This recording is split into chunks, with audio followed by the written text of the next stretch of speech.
Live at noon, this is 13 News Now. And thank you for joining us for 13 News Now at noon. I'm Andre Sr. And I'm Ashley Smith, and you may want to keep the umbrella handy today. The warm air and the humidity could lead to some rain and possible storms later on. And right now you're looking at the gray skies over Nauticus in downtown Norfolk right now. Anisha Scott is here. And Anisha, what can we expect for the rest of the day? Well, we've got chances for scattered showers and even storms as we head through the rest of the afternoon and into the evening. And you'll notice some of that rain already to the west of the 95 corridor. And then we've got a few very isolated showers popping up on the peninsula right now. And again, very isolated. So that means nothing widespread. Near White Marsh, again, pushing through White Marsh gets a little bit heavier.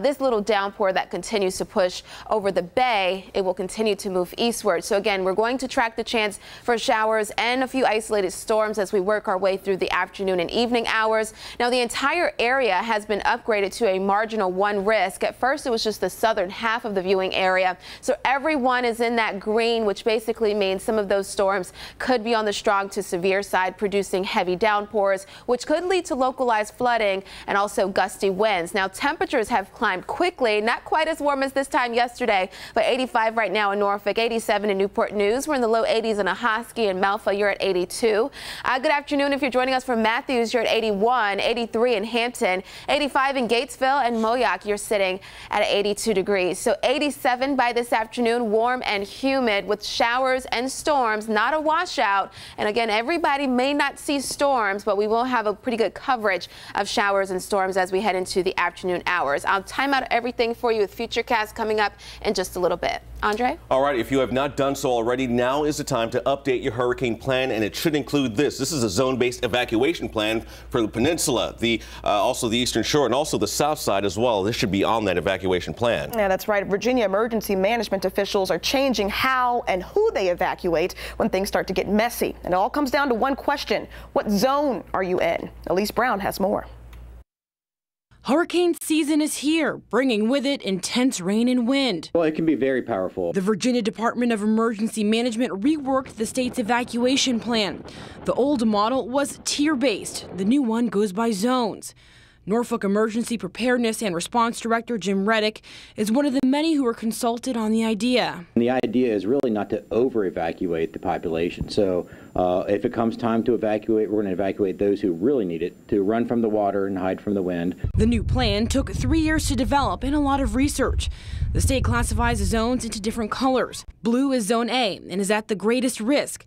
B, green, C, yellow, and D, red, which is considered of lesser risk. Emergency officials say while some people will be told to leave, they'll make the call on who can shelter in place. If we don't over-evacuate, then we'll just get those who really need to go out of the area. But it's still going to be a cantankerous issue. When we have this much population and this little infrastructure, it's going to be a challenge. While there aren't changes, the route in which people leave remains. All right, we apologize for the technical difficulty, but we move on to this now. Just into the newsroom, a ride is shut down at Kings Dominion after a guest got hurt on that ride.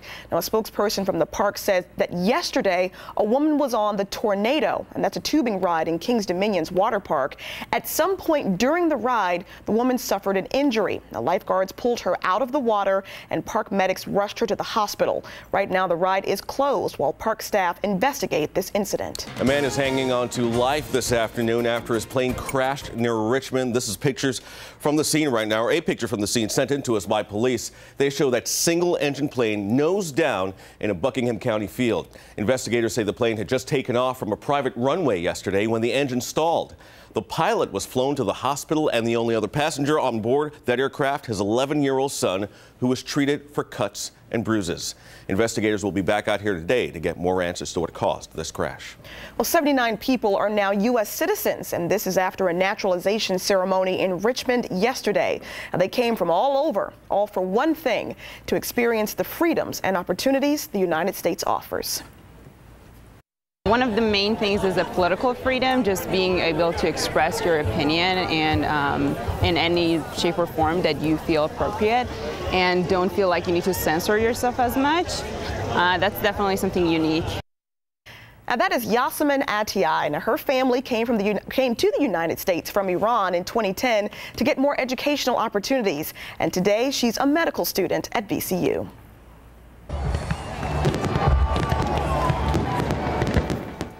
That's a look at 4th of July fireworks over Mount Trashmore in Virginia Beach. Crowds came out last night dressed in their red, white, and blue. And get this, Virginia is now ranked the most patriotic state in America. A new WalletHub study ranks states based on factors like the number of military enlistees, how many people volunteer, and percentage of adults who voted in 2016, the election last year. Virginia ranked 5th for its military engagement and 10th overall for civic engagement. Alaska came in 2nd and Wyoming 3rd.